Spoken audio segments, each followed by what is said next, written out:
Mas Gustavo Capanema procurou ampliar o vocabulário nosso, solicitando às pessoas que enviassem termos populares, regionais e até estrangeiros.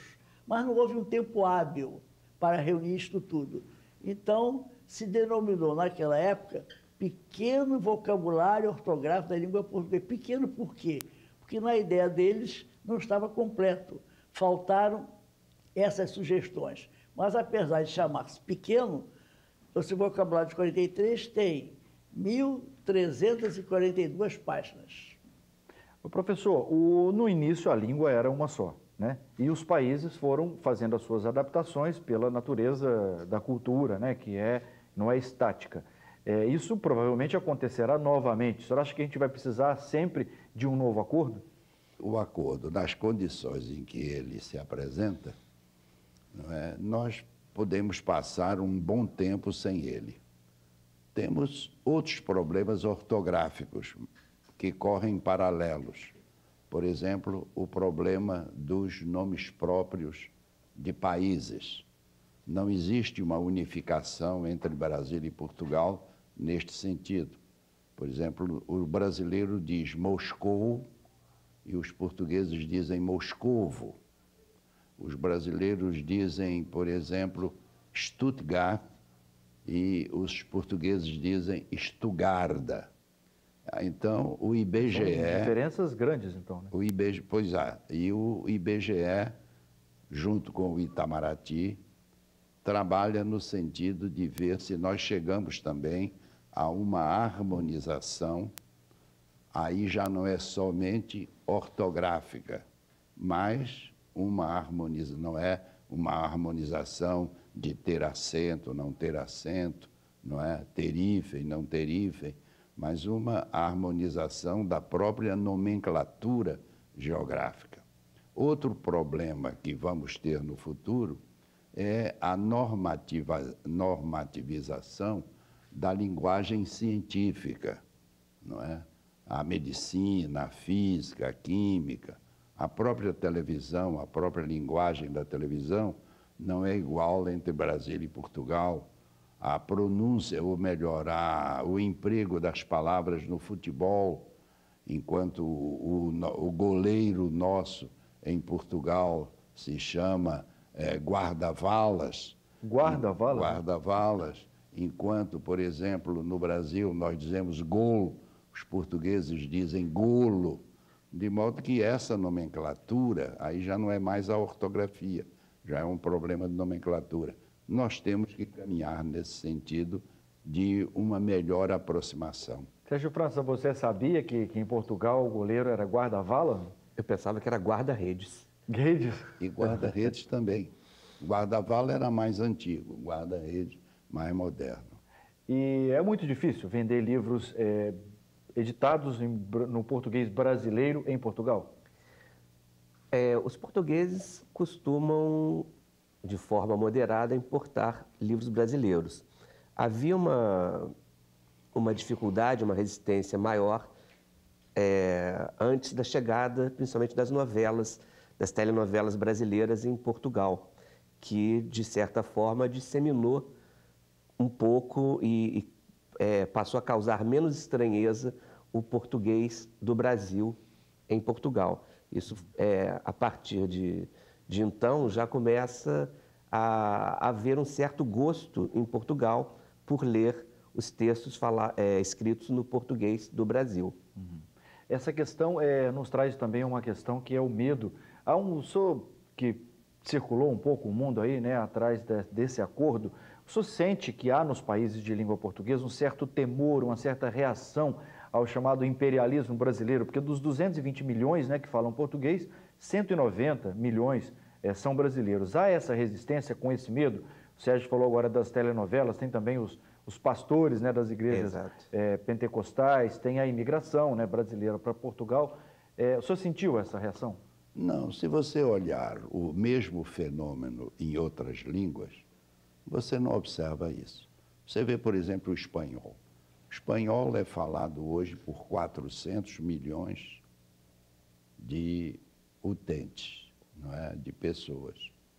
O espanhol tem 22 academias de língua e o espanhol tem uma ortografia uniforme. Nem os livros publicados na Espanha invadem a Argentina ou o México, nem os livros mexicanos e argentinos invadem e prejudicam o comércio de Madrid. Por quê? Porque existe uma identidade cultural que nós devemos incentivar entre os países de língua portuguesa. Nós estamos ainda muito afastados. Não nos separa apenas o Atlântico, mas nos separa uma vivência maior entre Portugal, Brasil e os demais países da lusofonia. Nós temos uma pergunta sobre isso. Queria saber se a reforma ortográfica não vai causar uma homogeneização da língua portuguesa, o empobrecimento, a diversidade das palavras, e se ela tem alguma outra função a não ser servir os lucros das editoras. Uma reação aí desconfiada, né, dessa reforma. Como é que o senhor responderia a essa pergunta? Olha, a experiência das outras línguas mostra que isso é apenas fantasmas ao meio-dia. Em primeiro lugar, esta reforma não foi a única reforma por que nós passamos. Nós já passamos miseravelmente por umas 5 reformas e não tivemos nenhum movimento negativo como as perguntas suscitam, não é? Pelo contrário, essas reformas têm aproximado o uso desses utentes de língua portuguesa. De modo que eu acredito que o acordo venha favorecer. Sérgio França, é verdade que as editoras estão rindo à toa com esse acordo aí que vai facilitar a venda de livros? Tem muitas editoras chorando bastante, porque há editoras que têm um imenso estoque de livros didáticos, por exemplo, que provavelmente vão servir à reciclagem. E isso significa, naturalmente, um prejuízo. Há editoras que, sem dúvida, tendem a aumentar a sua lucratividade em determinados segmentos. Mas as editoras não estão rindo à toa, elas estão, na verdade, tendo um tremendo trabalho de readaptação. Trabalho esse que significa também investimento, que significa desembolsar dinheiro. As editoras não vão somente ganhar dinheiro. Para muitas editoras, o acordo, para as editoras de obras gerais, por exemplo, que são os livros de literatura, ensaios, ele não traz nenhuma perspectiva de lucratividade imediata. Agora, tem uma questão muito mais importante do que essa reforma, né, professor, que é o nível de analfabetismo, né, ou mesmo o analfabetismo funcional nos países de língua portuguesa. Temos no Brasil, mas imagino que a situação dos países da África seja ainda pior, né? Essa reforma, evidentemente, não vai reduzir ou vai acabar com esse problema, nem era o objetivo. Nem era o objetivo. Mas eu gostaria de saber uma opinião sua sobre esse alto grau de analfabetismo nos países de língua portuguesa. Aí os problemas são de política educacional.